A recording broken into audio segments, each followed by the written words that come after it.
One option to create a purchase point is to tap the Halligan into the door seam, rotate it upward and downward, and cause the space to open for the spreader tips.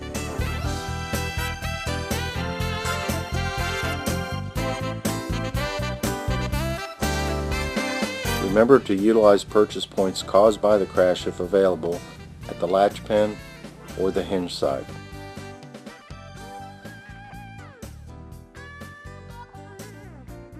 A tactic if the roof is intact is to place the spreader tips in the window opening and spread. This will force the door down and accomplishes several things. It pushes the door off of and away from the patient, it opens a purchase point, and it sometimes will pop the door open in one spread. If it doesn't, drop into the purchase point just created and finish the job.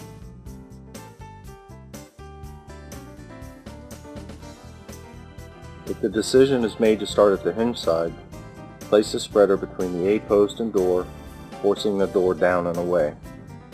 If the hinge does not fail on the initial spread, drop down into the opening and complete the task.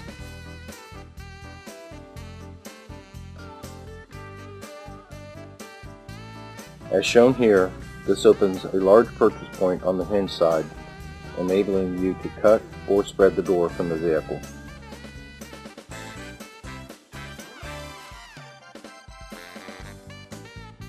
This tactic utilizes the spreader to clamp onto the door, causing a purchase point. Be cautious and assure the arm of the spreader does not contact the patient. By closing the spreader, the metal will bow and a purchase point will open.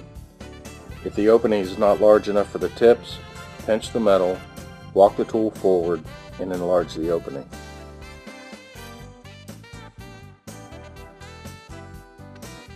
Once again, drop the spreader arm over the door, avoiding contact with the patient, clamp the door with the spreader, causing a purchase to open, and enlarge the purchase point if required.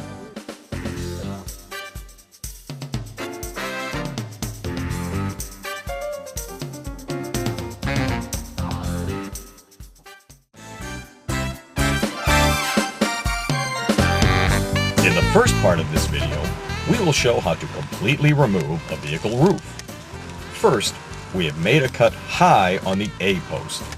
The order and position of the cuts on the posts should follow your department's standard operating procedures.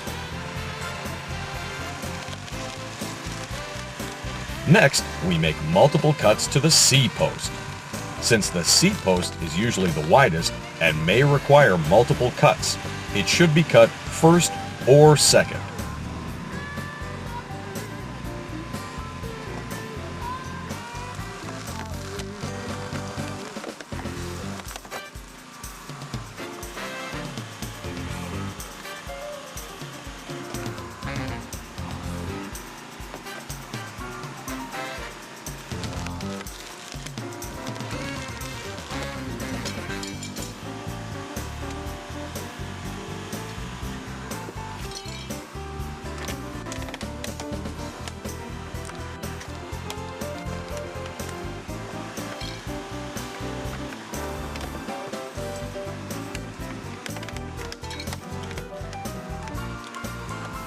Finally, make your cut at the B-post. Repeat this procedure on the opposite side of the vehicle. Then remove the roof and place it out of the working area.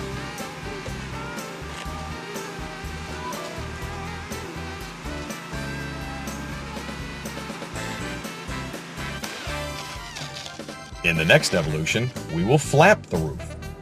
First, cover the patient and remove the windshield. Here we use a glass cutting tool to remove the windshield.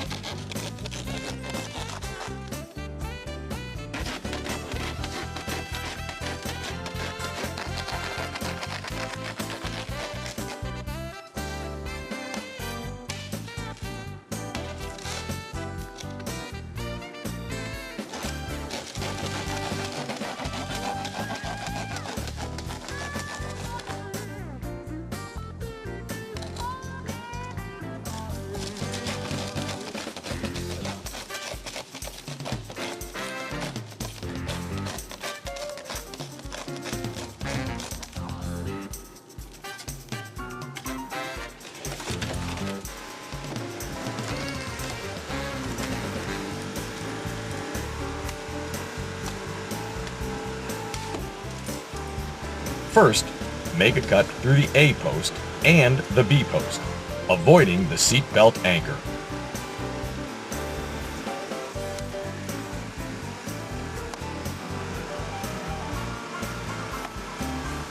Next, make a relief cut into the roof line in front of the C post. The deeper this cut is made, the easier it will be to flap the roof.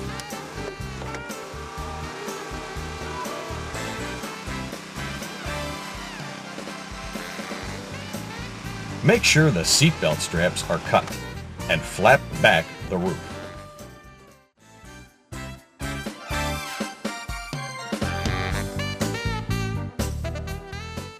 Cutting the passenger seat back is utilized to fold the seat back down to aid in patient removal in the event the release mechanism is inaccessible or damaged. In this video, we'll expose the release mechanism and review cutting options. You normally will be able to make your cuts without the removal of the outer cover of the seat. However, we have removed it here for instructional purposes.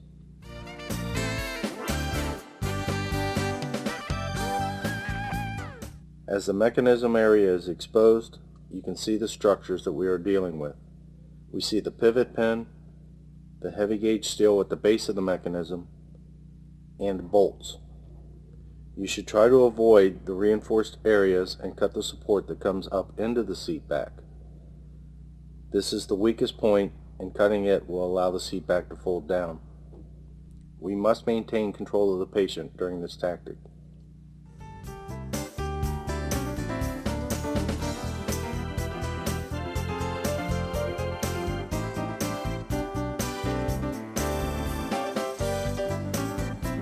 One thing to deal with the reclining seats is, first off, try to find the mechanism.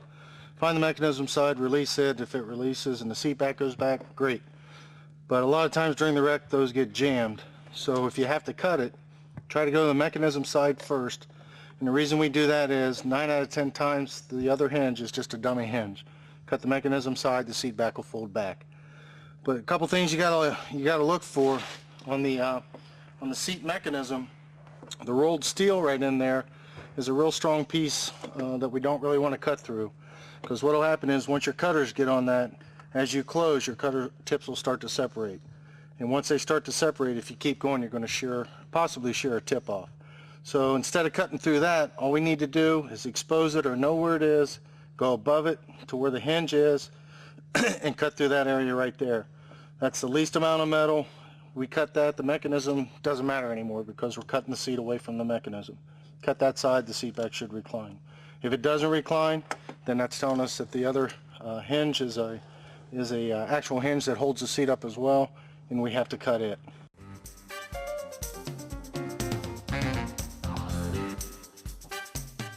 Always know where your rescue tool is in relation to the patient, and remember, no more than one way to accomplish your extrication goals.